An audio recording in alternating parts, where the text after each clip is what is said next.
Bolo Yeung was never meant to be a movie star. He was meant to be a force. Born Yangtze on July 3, 1946, in Guangzhou, China, he grew up during an era marked by hardship and political upheaval. While other children played bolo, built armor first through bodybuilding, then through martial arts. By the time he was a young man, he was already a legend in Hong Kong gyms, his physique so imposing that the Shaw Brothers Studios signed him not for acting talent, but for sheer presence. In the 1970s and 80s, audiences around the world met him as the villain with the impossible muscles, the man whose silent stare could freeze a room.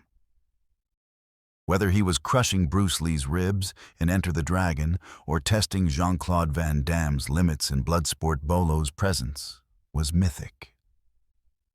He became the embodiment of brute force, the living icon of cinematic intimidation. But behind the monstrous strength was a man of disciplined loyalty and surprising gentleness. The world knew the villain, but his three children, David, Danny, and Debbra, knew the father. They grew up not beside a Hollywood star, but beside a man who woke before dawn, trained for hours, and taught them that true power begins with humility. They witnessed the duality the cameras never captured: the warrior on screen, the mentor at home. To understand Bolo Yeung is to look past the muscles and into the legacy he built. Three children raised not in the shadow of violence, but in the light of discipline and respect. One became a martial artist, shaped by his father's code. One broke away to find his own voice, and one inherited his quiet resilience. This is the story of a man the world feared, and the three children who saw the heart behind the strength. Number 3, David Yeung. David Yeung was born into a home where discipline was not simply taught, it was lived. As the eldest son of Bolo Yeung, he saw firsthand what it meant to build strength from the ground up. Long before Hollywood villains and international fame, David watched his father train with a monk-like devotion, hours of lifting, striking, stretching, refining. The world saw Bolo as a mountain of muscle. David saw the man who rose before sunrise and never once surrendered to weakness. From the beginning, Bolo placed enormous trust in David. He treated him not as a child to be protected, but as a young warrior to be shaped. Martial arts was not optional. It was their language. David learned forms, footwork, and philosophy at an age when most kids were still learning to ride bicycles. But what defined him was not his father's strength. It was his father's expectations.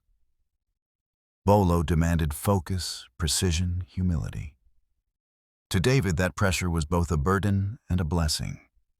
As he grew older, David followed his father into bodybuilding and martial arts, but he inherited more than the physical discipline. He inherited Bolo's mentality, the belief that strength is a responsibility, not a display. When he stepped into the competition arena, he moved with a seriousness people recognized instantly. Judges saw his technique. Observers saw his power. But beneath it all was the unmistakable imprint of a father who trained with intention, not ego. Yet David did not pursue fame.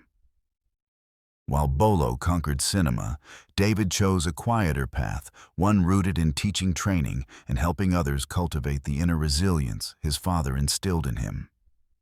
He became an instructor and coach, respected for his knowledge and feared for his precision. Students said being corrected by David felt like being examined by someone who saw everything. And perhaps he did, after all. He had been trained by a man who learned survival the hard way. But beneath the discipline lay a warmth that outsiders rarely associated with the Yeung family. David admired his father deeply. And while their relationship was shaped by intensity, it was also shaped by respect. They were not the Hollywood stereotype of father and son. They were something older, something rooted in tradition, master and apprentice, two generations linked by the same code. David Yeung became the carrier of his father's discipline, not through movies, not through fame, but through the quiet work of shaping lives the way Bolo once shaped his. Number 2. Debbra Yeung. Debbra Yeung entered the world as the son who would inherit not just Bolo's features, but his fire. Where David embodied discipline and restraint, Debbra embodied the raw, competitive instinct that had defined Bolo's rise from Guangdong gyms to international screens. As a boy, Debbra followed his father everywhere, into training halls, onto sets, and behind the curtain of the martial arts world most people only saw through cinema. He idolized Bolo not for the movies, but for the code train, harder than everyone else, fear nothing, respect everyone. And Debbra took those lessons personally. Even as a teenager, he possessed a physical intensity that made him stand out. Bolo saw it immediately. He pushed Debbra harder, demanded more, and expected nothing less than mastery. To outsiders, the pressure seemed immense. To Debbra, it was destiny.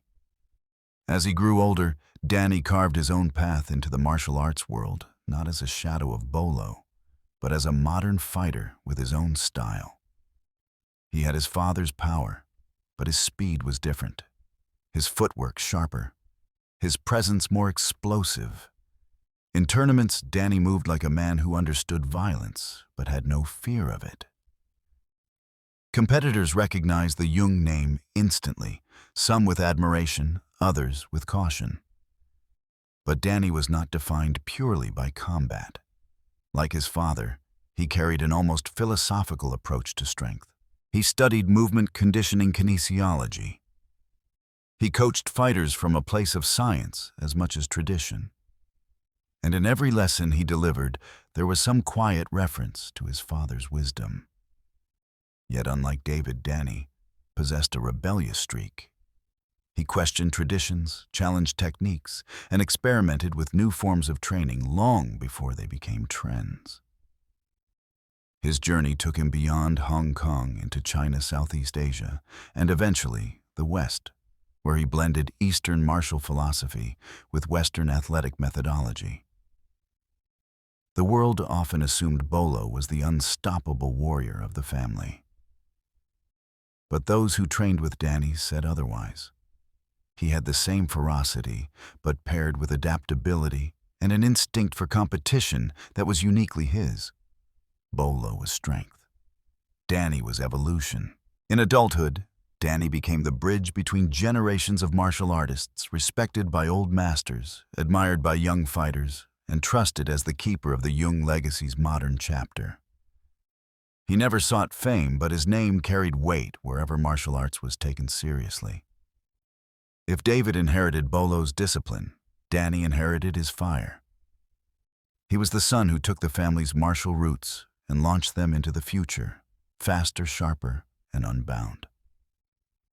Number 1. Debbra Yeung. Debbra Yeung grew up as the quiet force in a family defined by strength. While her brothers David and Debbra inherited Bolo's physical discipline and competitive fire, Debbra inherited something less visible, but no less powerful: his resilience, his steadiness, and his understanding that true strength is not always measured in muscle or combat. It is measured in how a person carries themselves through life. As the only daughter of Bolo Yeung, Debbra saw a side of her father the world never did. To audiences, he was a fearsome villain, the man who crushed Bruce Lee in Enter the Dragon and dominated Jean-Claude Van Damme in Bloodsport.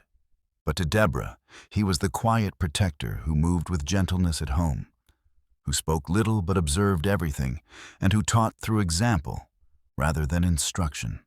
Her upbringing was shaped not by Hollywood fame, but by the discipline of her father's world. While Bolo trained for hours, Debbra absorbed the philosophy behind it: perseverance, patience, and the belief that mastery begins on the inside. She learned martial arts as a child, not to fight, but to understand focus and balance. Bolo insisted that she never rely on the strength of others, that she cultivate her own. But unlike her brothers, Deborah was never drawn to competition or physical domination. She inherited her father's internal strength and her mother's gentleness, creating a duality that became her foundation. As she reached adulthood, Deborah chose a path far from the spotlight. She pursued education, business, and family life, building stability rather than pursuing the adrenaline of the martial arts world. Yet no matter how far her life moved from the cinematic myth of her father, she remained deeply connected to his legacy. When interviews occurred, when documentaries looked back on Bolo's career, Deborah became one of the quiet custodians of his story. Through carefully chosen words, she offered the world the truth behind the intimidating figure her father played, that he was disciplined, humble, private, and fiercely loyal to his family. Friends and extended family often describe Deborah as the emotional balance of the Yeung household, the person who softened the edges, who brought warmth to a father shaped by hardship and two brothers shaped by competition. Through her, the Yeung family revealed the part of Bolo the world almost never saw: the father who valued kindness, the man who understood vulnerability, the warrior who protected not only with fists, but with love. If David carries Bolo's discipline, and Danny carries his fire, then Deborah carries his heart. She is the daughter who transformed strength into compassion, proving that a legacy built on power can also be guided by grace. Bolo Yeung's life has always been defined by contrasts: brutal on screen, gentle in private. Feared by millions, loved quietly by a select few. A symbol of strength to the world, but a source of stability to his children. His career created an image so powerful that it overshadowed the deeper truth: Bolo was not simply a cinematic villain. He was a father, shaped by hardship, discipline, and unwavering loyalty. David Yeung inherited his father's discipline. He became a teacher, a guide, and the quiet extension of the philosophy Bolo forged through decades of training. Where Bolo's lessons once fueled his ascent through bodybuilding and martial arts, they now live on in David's students, carried forward with the same precision and humility. Danny Yeung inherited his father's fire. He took the raw intensity Bolo carried into every film and transformed it into a modern martial identity, fast, adaptable, and unbound by old limits. Danny became the bridge between generations, the fighter who understood tradition but dared to push its boundaries. Debbra Yeung inherited her father's heart. In a family where strength was forged through discipline and combat, she became the emotional anchor, the one who understood Bolo's quiet humanity, the one who revealed the man behind the muscles, the one who preserved the softness he rarely showed to the world. Together, the three children form a complete portrait of the man audiences thought they knew. Through David, we see Bolo's discipline. Through Danny, we see his ferocity. Through Deborah, we see his soul.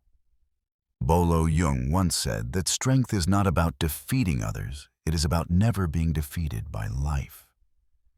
He lived that truth through every chapter of his journey, from a boy in Guangzhou, forging his body out of necessity, to a global icon who stood toe-to-toe with Bruce Lee and Jean-Claude Van Damme, to a father who raised his children with the values that shaped him.